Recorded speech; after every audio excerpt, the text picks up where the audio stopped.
Menggegerkan, Ridwan Kamil muncul mendadak heboh hingga ramai diperbincangan di tengah masyarakat luas dalam pemberitaan perselingkuhan. Belakangan ini Ridwan Kamil terus mendapat sorotan panas dari publik atas kemunculnya sosok wanita cantik Lisa Mariana dan dikaruniai seorang putri. Tanpa diketahui Athalia, istri sah Ridwan Kamil, Lisa Mariana merasa geram dan tidak mendapat keadilan dalam hak putrinya. Akhirnya Lisa buka suara di media sosial hingga menjadi viral.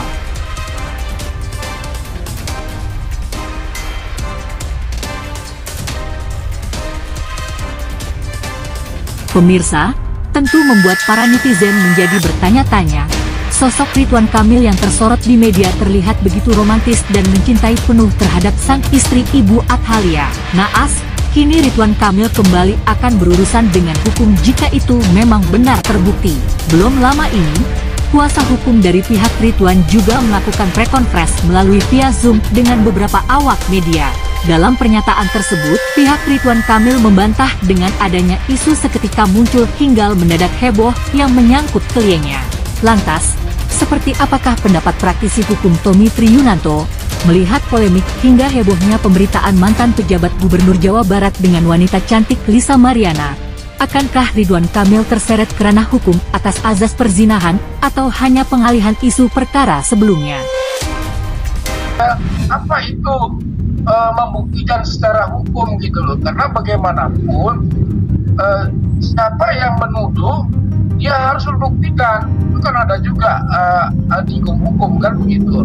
Artinya kalau misalnya siapa mendalilkan sesuatu di dalam persidangan atau di dalam gugatan, ya silakan membuktikannya gitu. Nah, kami menunggu respon itu. Nah, apakah yang bersangkutan memang sekali lagi punya bukti itu atau tidak? Nah, ini yang kan kami secara terbuka Mas Ferdi sudah menyampaikan tadi. Silakan menyampaikan kepada kami data-data fakta secara hukum ya. Artinya bukan fakta yang direkayasa dan lain-lain. Bisa dibuktikan secara hukum ya monggo silakan diberikan kepada kita gitu loh. Nah, makanya kan dari awal saya sudah sampaikan pengakuan yang tidak berdasar ada implikasi hukumnya loh kan begitu. Nah, itu juga menjadi catatan kita gitu loh, karena Pak Ridwan Kamil, klien kami sudah membantah dengan tegas bahwa tidak ada apa yang disampaikan oleh inisial LM tersebut. Itu Mas Hasim. Pengacaranya dari RK ini kan udah buka suara, udah memberikan statement ya, yang artinya akan membuka kasus ini secara terang benderang ya. Kita lihat aja seperti apa, terus bagaimana nanti pembuktiannya ya, apa yang akan dibuktikan, tahapan-tahapan yang tentunya untuk bisa membuktikan secara eksplisit ya. Artinya tidak bisa ini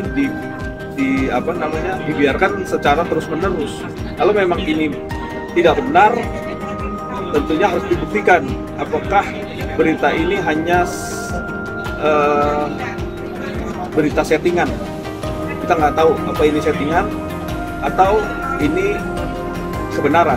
Sehingga ini harus cepat-cepat dibuktikan. Selain juga pembuktian satu arah, tapi dua arah juga akan dibuktikan juga kan dengan adanya berita-berita ataupun di media sosial juga ada screenshot pembicaraan dan lain-lain yang sifatnya ini harus segera diluruskan ya. Jadi jangan bergulir sehingga berkembang terus menjadikan satu bola liar ataupun persepsi-persepsi yang membunuh karakter seseorang kan gitu. Apalagi ini kan dulu pernah menjabat jadi seorang penting kan gitu, orang di pemerintahan. Tentunya ini kan juga harus jangan sampai menjadi nih berita-berita yang sifatnya dalam merusak nama baik gitu. Pembuktian seseorang perempuan ya yang merasa memang dia sudah sudah hamil ya, dan juga mempunyai anak, itu kan lahir seorang anak dan dia tahu siapa yang melakukan itu dan siapa tahu bapak. Ini kan ada peristiwa yang sebenarnya nggak bisa dihilangkan. Tentunya ini yang dibuka. Kalau memang dia bisa ngebuka memang benar ini terjadi ya silakan, itu memang harus dibuka. Kalau memang karena ini udah masuk dalam dunia semua media sosial sudah melihat ini kan.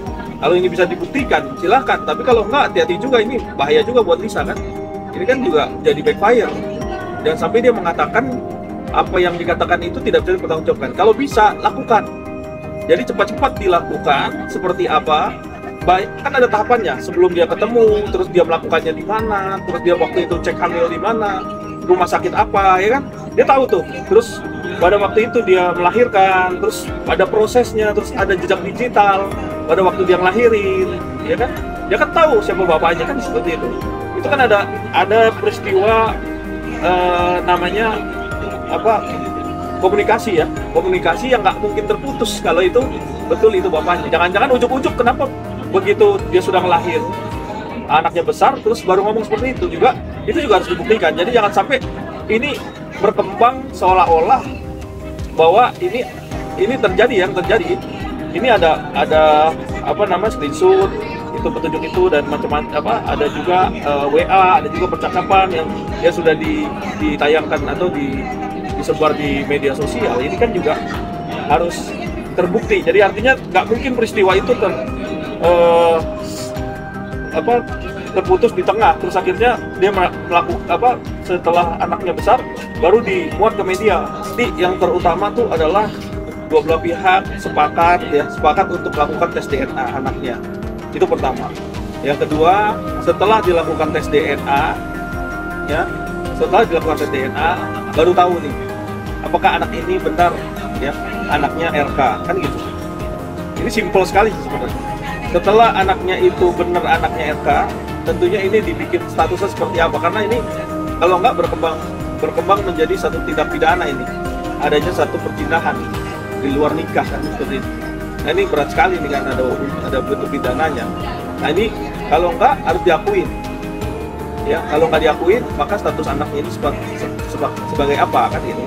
Nah itu juga, ini kan anak ini nggak bisa diakuin sama bapaknya, tentunya ibunya yang mengakui dan jelas di sini ibunya yang memberikan legitimate atau ibaratnya akte kelahiran ya, akte kelahiran atas nama ibunya, dan bapaknya nggak dimasukin di situ. Itu cara hukum kalau memang bapaknya tidak mengakui kan, seperti itu.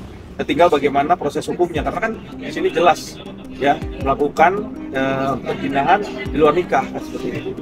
Ya jelas di sini, yang jelas adalah bentuk pertanggungjawaban yang pertama. Yang kedua, bagaimana ini proses hukumnya. Jelas kan di sini kan undang-undang mengatakan bahwa adanya tindak pidana perzinahan di luar nikah kan gitu. Kan ancaman hukumannya jelas sampai 2 tahun penjara kalau itu ada pasal 284 ya, perzinahan. Dan apabila nanti dibuktikan dia menikah di luar persetujuan istri juga bisa, itu ada ancaman hukumannya lagi kan, seperti itu. Dan tadi kita tinggal dilihat apakah itu terjadi kan gitu. Ini kan pendalaman masih belum tentu juga, semua itu kan masih menduga-duga, dipraduga setelah tes DNA kan, pertama itu. Yang terpenting adalah pembuktian itu.